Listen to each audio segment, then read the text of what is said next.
When we'll get on a call with our client, we might not want to share everything that we know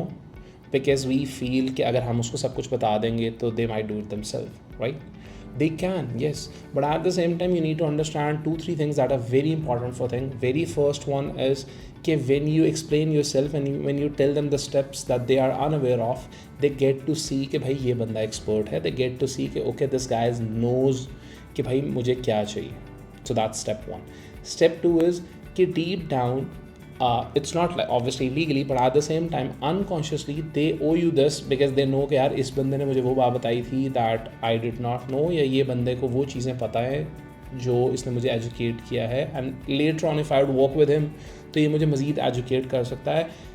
let's say वो इस लालच में है कि आपके साथ एक दफ़ा काम करने के बाद he would learn stuff, he can do it himself, but at the same time that's where when you start providing a service you need to make sure कि वो आप पे डिपेंडेंट हो, एंड देन